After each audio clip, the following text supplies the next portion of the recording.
be the Robin. I'm just searching for equality, looking for some reason, no finding no apologies. But I do want opportunity, hard work, it ain't new to me. Hey everybody, it's your girl Rach the Gem, and I am back for another week. And guess what? It is the first episode of season 4 of Melanin Boulevard. Super excited about that. But we have a guest that has been on the Boulevard before, Tiauna Jackson.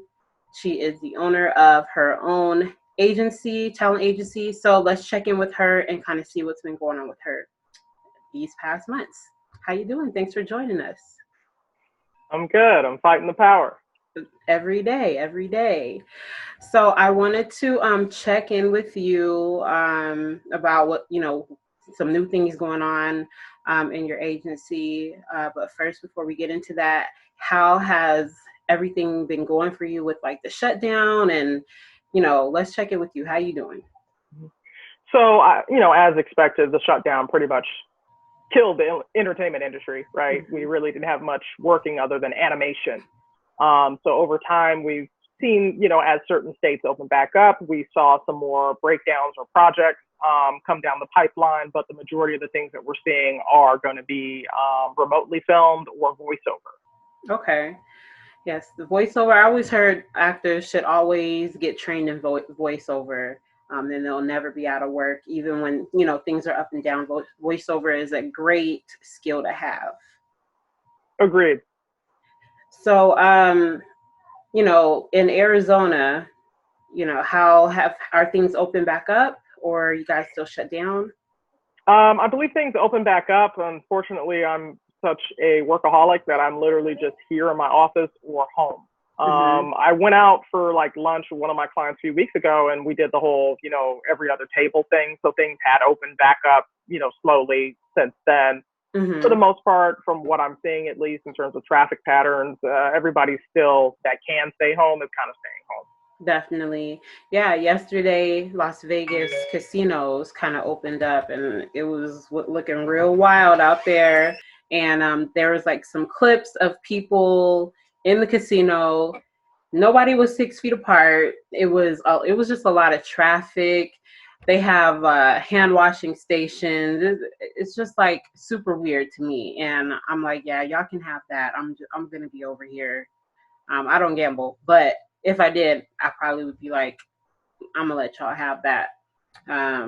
It seems like a lot. And it seems like they're putting more energy into making sure the casinos open up versus making sure these schools, and the kids going back to school are going to be safe and updated to whatever we need to update to now.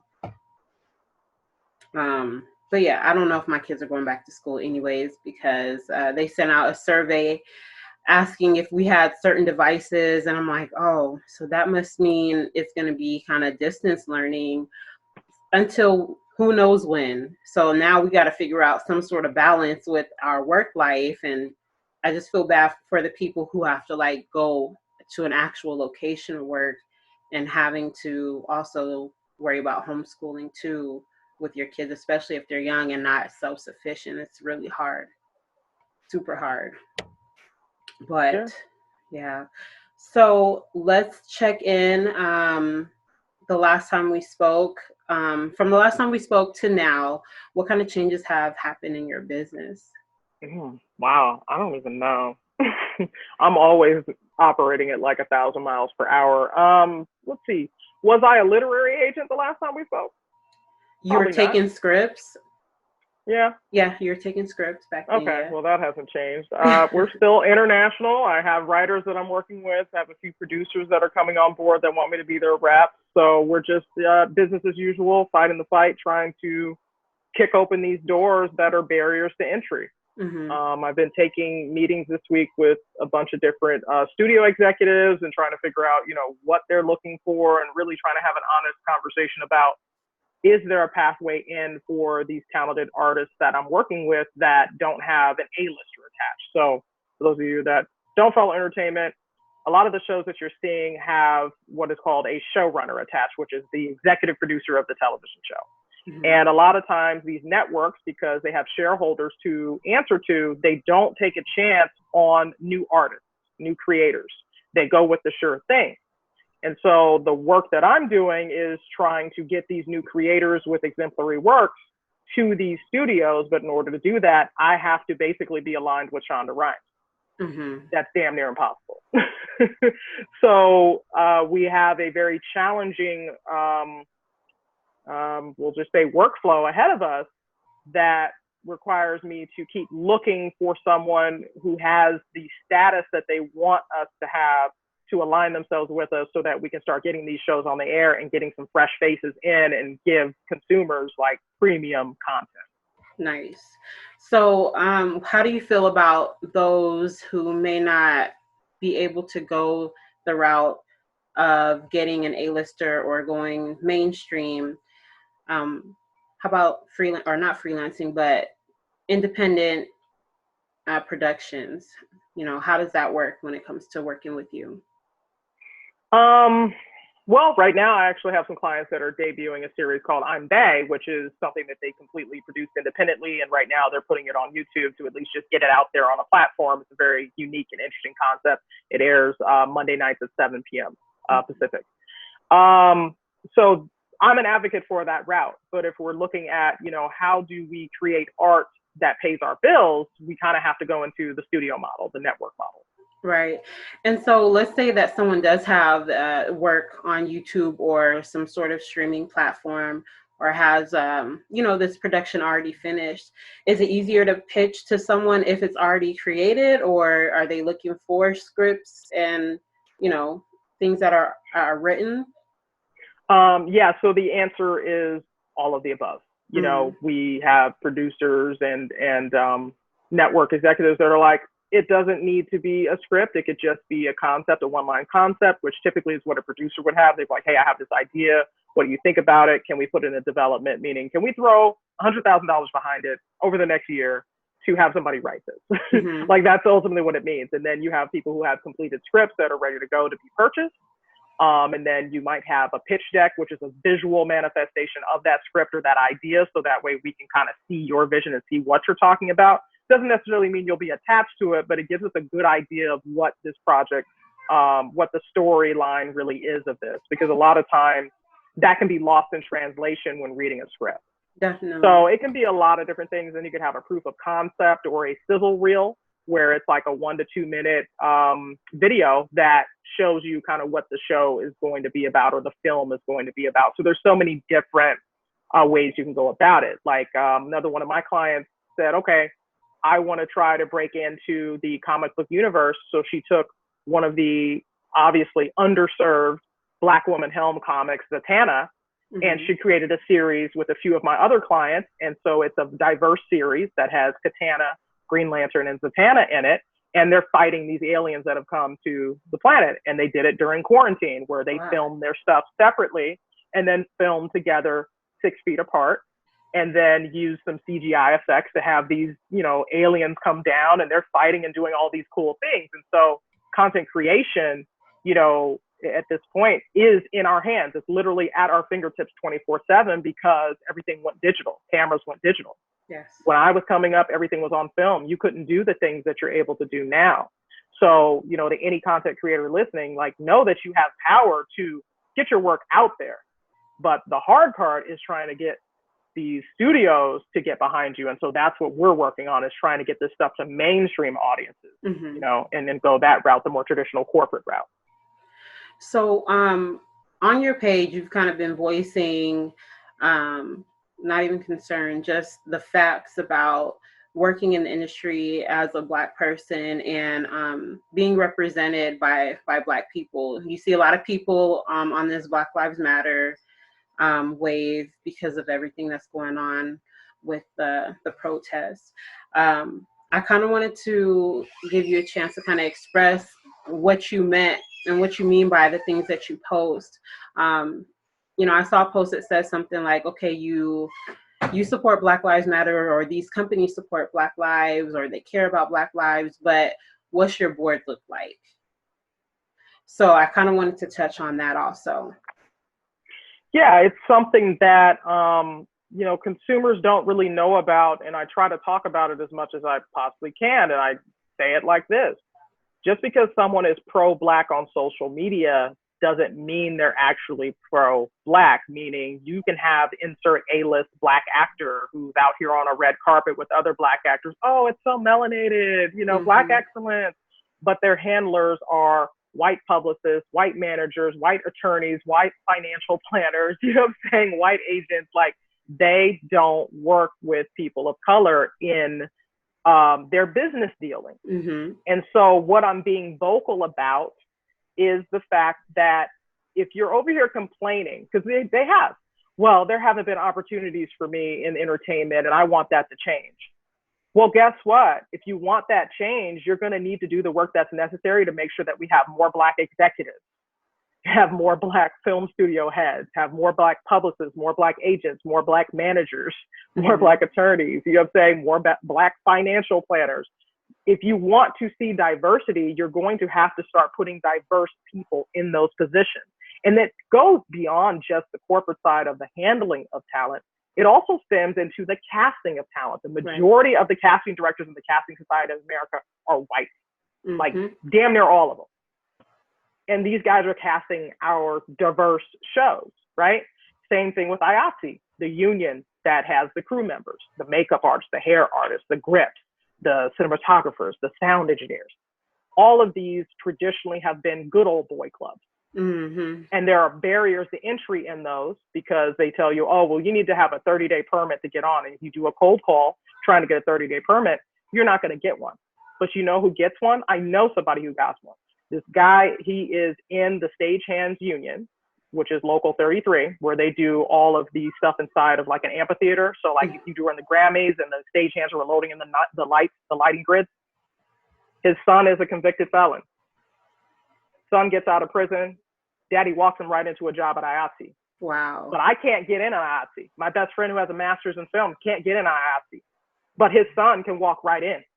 So that's what I'm talking about. We have these barriers to entry that are there and they're blatant. And honestly, in my travels of reaching out to people, they know it's there. They don't care. They just basically laugh in your face and they're just like, oh, too bad. I got mine. Go and get yours. And it happens all the time. And what's funny is it even happens from the Black executives. This morning, I got stood up for the second time by a casting director who's Black. Wow. Wasted my time. I could have taken that time to take another meeting this morning of importance. Yeah. It's very challenging to, it sucks to hear that, you know, and I love the fact that people like to act like that privilege doesn't exist when it does, and they know that it does. We're here for more than just entertainment. And when people say they want to get into, you know, the film industry, the movies and everything, all they're thinking about is on-screen work. There's a lot that can go into the background, and maybe it's lack of education. I'm not sure, but I think more people need to know about the positions that we can fill behind the scenes that could put us in more of a position to make decisions. Because now we have people that don't look like us casting us and not even knowing what we really go through. And that's why you're going to continue to see the stereotype of what they think Black people do and what they think Black people are, because, you know, there's not anyone that looks like us to stand up and say, you know, that's not right, or we should do it this way, or let's cast this person instead of this person because they would be better. So I really hope people start to educate themselves on more ways that we can be productive behind the scenes. And that goes for all industries, you know, especially in politics right now, as we're seeing. We need more people that look like us making those decisions. We don't always have to be on the front line. Our face doesn't always have to be seen, but if we have a lot going on, if we're involved in the things behind the scenes, we can actually make some change. And for the people, and it's crazy because you would expect someone that looks like us, that is already in position, that sees someone as yourself being credible, who's done the work, that they would be there and show up. And so the fact that you've been stood up is kind of mind blowing, because I would want to make sure that I'm there for someone that looks like me so that I can figure out how we can work this thing together. Yeah. And the truth is, as much as, things are on fire literally right now, we're not united. And that was literally what I emailed some of these influential casting directors. I said, now more than ever, it is important that we show unity. Mm-hmm. Let's work together. Let's unite. Let me be your agent. Can you think about how strong of a statement that would be if all the Black casting directors were now all of a sudden with the Black agency? It would be showing a united front. It would. They don't want to do it because I don't have value to them. As far as if I were Charles King, if Charles King sent that message, they would come. Mm-hmm. You know what I'm saying? If I had what they determined to be value. So despite all of my accolades, despite all of the press, despite how hard I work, despite the talented professionals that I align myself with, because I don't have like Chadwick Boseman, I have no value. Mm-hmm. So it's just so disappointing. And I guess that's Hollywood for you. Is they're gonna, clout chase, they're gonna go for the name. It's all about who you know, and they're also looking for a come up too. So they're not looking to be that branch out there to kind of bring more people up, because they can help more people, and the more people you help, the bigger you get also, because that's only a reflection of yourself. So a lot of people are looking for that one, big break, instead of doing like a Issa Rae and networking out instead of up. That's one thing that I do respect about her. So where could one start to do the research in regards to how they can be more involved in the industry that you work in? It's going to be like, what you need to do is really start paying attention to the movies and the TV shows that you're watching. Yeah, you might be seeing a few more Black, brown, Asian faces on your screens, but who was the director of that episode? Mm-hmm. Who's the sound engineer? Who's the boom operator? Who's the sound recorder? Who's the producer? Who's the unit production manager? Who's doing hair and makeup? Who are the grips? Who are the lighting techs, right? Who's the post-production facility?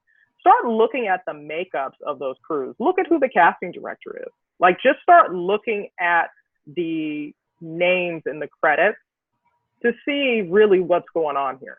Mm-hmm. Because you're going to be shocked when you start looking. You're going to find that these air quoted Black shows are being produced by all white crews. Mm-hmm. And so it's the same thing that we've been talking about over and over again, that they do not get to tell our stories. Yeah. So for me, the call to action is to really start calling out these guilds and these unions for accountability. They all went out and released what I consider to be absolute BS statements about how Black lives matter, right? Mm-hmm. Black businesses matter. Mm-hmm. But what's the makeup of their members of their unions? And then with that, how many members of their unions are actually working? How many Black members of unions do we have that don't have representation? Mm. How come they don't have representation when there's a diversity and inclusion mandate? So you really have to start like diving deeper. Mm-hmm. And taking a look at what's really going on here, because from where I'm sitting, diversity and inclusion is nothing more than PR crisis management so that you don't get labeled a racist. Basically, that's all that is across the board. Because if they don't say anything, they're going to get called out. So they have to put a little blurb together just to kind of keep the crowd quiet. But in all reality, they don't really care. They just don't want to lose that money. Mm-hmm. Go look at who the execs are at all the different studios and networks for diversity and inclusion, or what they call diversity and equity, right? Go look at them. They put a person of color in each one. Try to get a hold of that person. Try to have a conversation with them. See if they're actually willing to help you. See if they're actually going to do their job. You will find that they will not, because I've had conversations with them. So they are the Clarence Thomases of the studios. So they fill a spot, basically. Mm-hmm. Yeah. And they got theirs. And, oh, well, I don't really care about you. There's nothing you can do about it because I'm just here to collect my bag, right? Yeah. I think people are focused on that so much, and so focused on self instead of, looking at us as a whole. It's disappointing. And it's always been there, but it's being called out a lot right now because of everything that's going on. So let's just say someone who wants to get into casting, how would someone do that? So the traditional route for the most part has been doing an internship and then seeing if you get hired on as an assistant. So you tend to have the assistant, the associate, and the casting director. It tends to be at a minimum of like 3 people. As the shows get bigger, it could be multiple casting directors, multiple associates, multiple assistants. It just depends. I know of a casting director where she just started casting straight out the gate. She never went that route. She's the only person I've come across that's been like me, where it's like, all right, we're just going to do this because why do I need to, ask for permission, right? Right. So, there's that. But like circling back to everything, like the call to action for me and what I'm trying to explain to these executives when I talk to them is that diversity and inclusion also includes other agencies, other small businesses. Don't sit up here and tell me that, oh, well, yeah, CAA and them are giving us diverse writers now. But how many other writers did they keep out? They still have a barrier to entry. Yeah. So why are we continuing to, do business solely with the same, 6 places when you've got other agencies that are Black owned, Asian owned, that have talented writers as well? Like, why don't I fall under your diversity and inclusion mandate? How come it doesn't extend to small businesses? Why is it only extending to talent? That doesn't make sense. Yeah. Other agencies are out there. Why aren't you going out of your way to make sure that you're doing business? Even the federal government does that. Okay, 5% of the contracts we set aside are for women, right? 5% are for minority business owners, 5% are for veterans. Even the federal government has the wherewithal to make some form of equity and inclusion available. Why aren't these studios? Maybe no one held them accountable. There's no one else pushing the envelope for them to do so. And a lot of people are just probably trying to just get in where they fit in, and they don't want to ruffle feathers because, in Hollywood, it could be a big deal if you make the wrong person mad. We've seen people's careers go downhill just because they made the wrong, one person mad. It doesn't matter how talented they are. So, Okay. And that same argument has been made about what? Slavery, civil rights era, letting us not be 3/5 of a person. And so these same people that you speak of are the same people that allow their genitals to be grabbed at parties and don't beat somebody's ass because they're worried about their career. Yeah. At what point are we going to take a stand and say enough is enough? I think that whole system needs to be just dismantled because,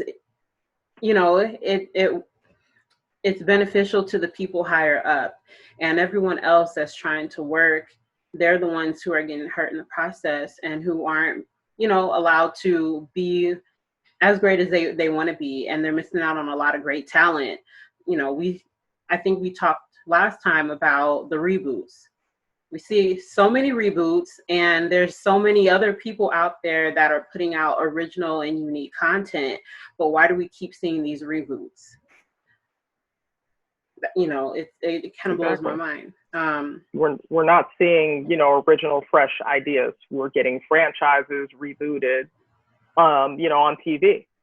But to be honest, the people who have all the power here to impact change are the consumers. Right. You guys are the ones paying for this content. So just like how Oscars So White started, trending, and people were like, yeah, that is kind of weird that like it's always white people. The same thing has to happen there. Consumers are going to have to demand that things change within the infrastructure. Start demanding to see more people of color on the crew. Somebody went ahead and started camera department So White because they showed how the camera department for Blackish, although it had some women, they were not Black. Like, you have to go by the way the census categorizes people before we even start. Well, they were Latino or they were this or that. Go read what the census says. Pretty much anybody who does not have curly hair is considered Caucasian here in the United States. If you don't believe me, go read the census. Hispanics are Caucasian, Hispanic origin. So they're documented in our, directory of, what our ethnic makeup is Caucasian. The same thing if you're from North Africa, and it even has like an asterisk, and it says, if you're from North Africa and don't have curly hair, you're considered Caucasian here in the United States. Wow. Yeah. So we're dealing with a scenario to where the camera department may have some women, but they all have straight hair.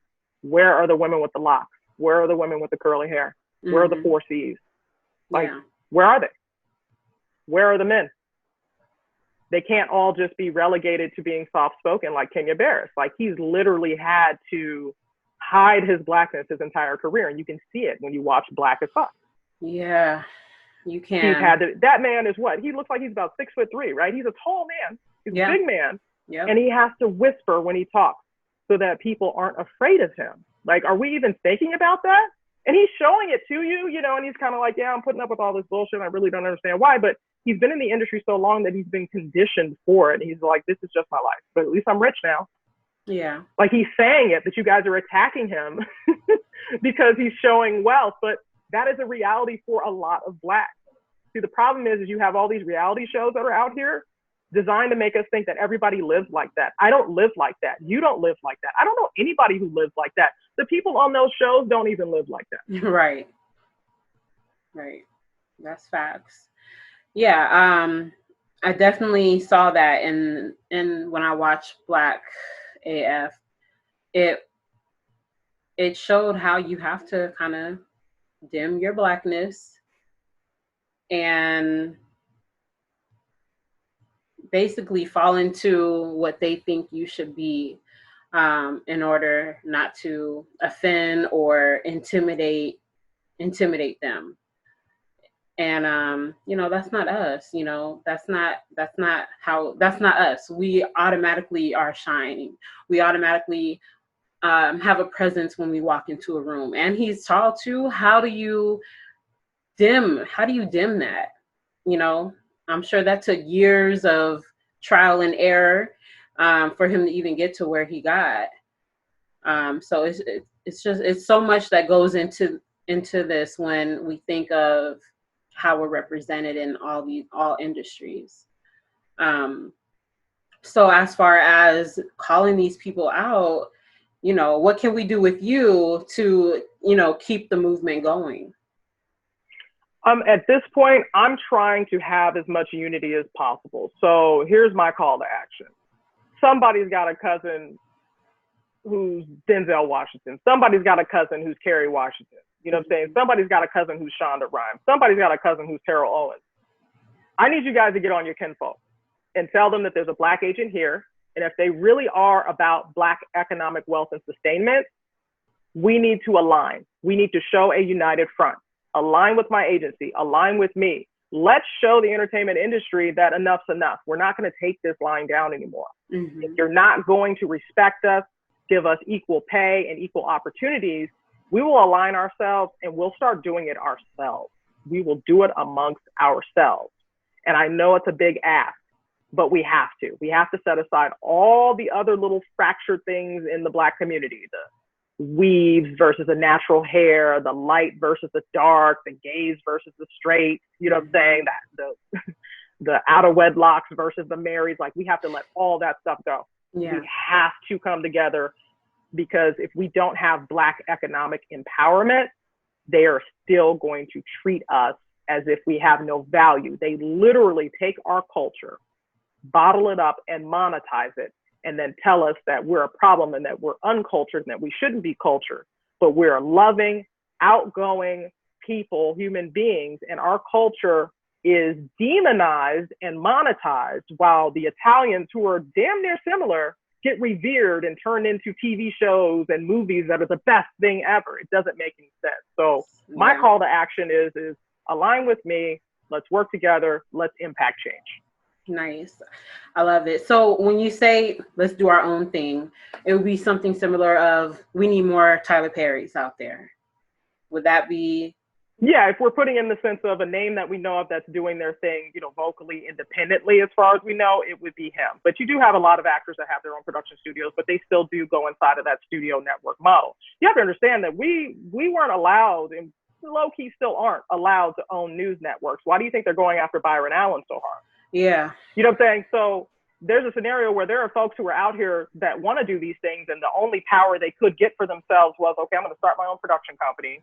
I'm going to get this capital and we're going to start producing the type of content that I want to see and put out there. But unfortunately, they have to go to the major studios. They have to go to, CBS, Disney, Viacom, wherever, to get it out to the masses, because they have the medium of communication on lock, unfortunately. And so we have to come together and figure out, how can we get in the game?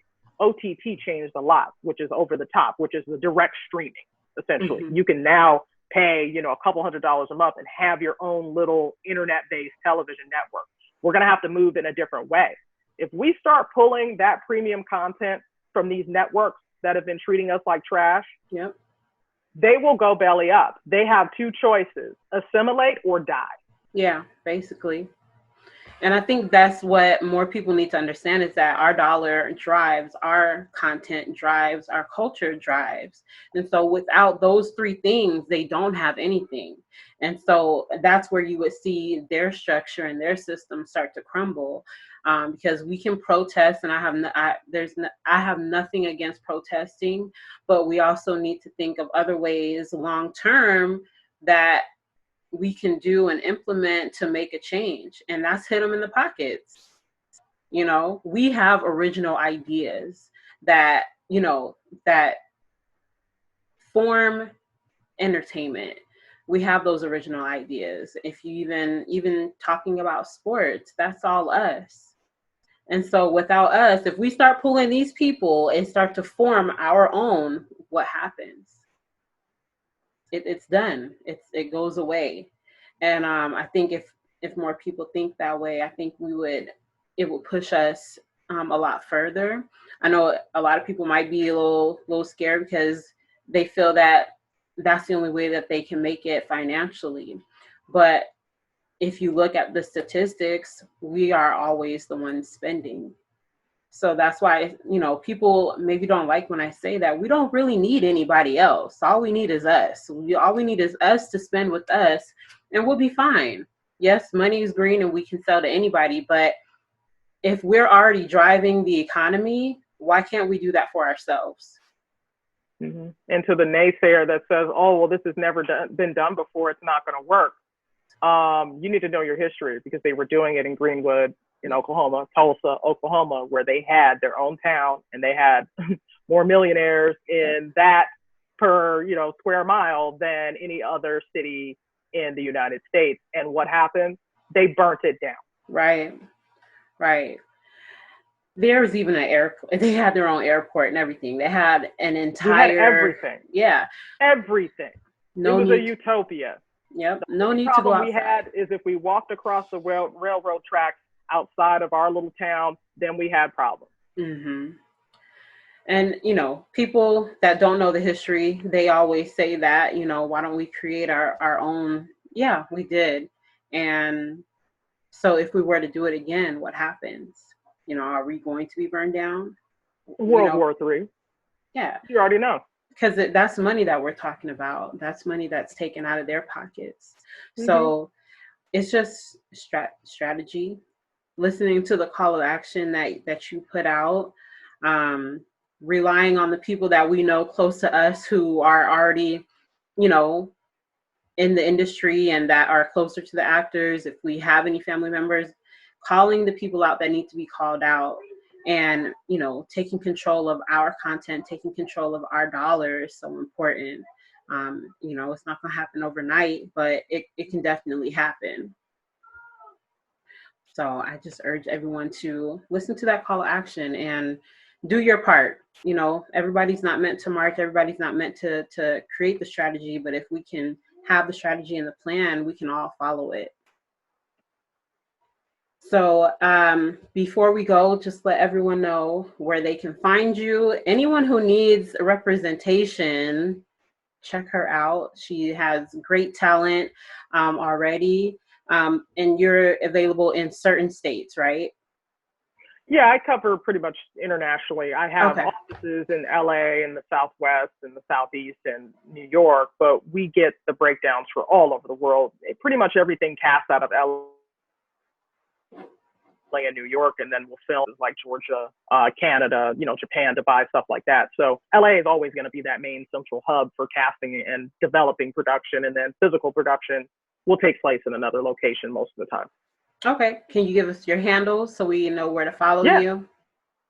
So my website is thejacksonagency.com. And if you're a writer seeking representation, we put a digital query form up there so you can punch in exactly what the log line of your story is and a brief bio about you, and make sure your email address is correct. When you hit send, it'll come to us. And then if we're interested in the concept, we'll reach out and request the script and review it. On the actor side, we did the same thing. We asked for particular casting sites that we use on the day-to-day basis. So everything is there for you on thejacksonagency.com. On Instagram, I am Jackson Agency. And on Twitter, I am TJ Agency. Okay. I love everything that you're doing. I'm always up on your page, checking you out. Definitely the talent. And I really was here for your call to action and pointing out, what's going on in the industry, because a lot of people don't, they don't see it. I think they think that if they see Black faces and a Black concept, that we have to be behind it, and that's not the case. So I would urge more people to take time to look, if you're interested in being involved in show business and content creation, movies, shows, definitely look at how you can be involved on the back end also. Even if you are, acting, that also is just another edge to what you do. So I definitely appreciate everything that you do, and thank you for taking time out. I know you're busy, but I definitely appreciate the check-in, and thanks for being a part of episode 1 of season 4. And make sure you guys tune in every Thursday. Don't forget to tell your friends to tell their friends, and maybe we could be friends to tune into Melanin Boulevard. All right, bye guys.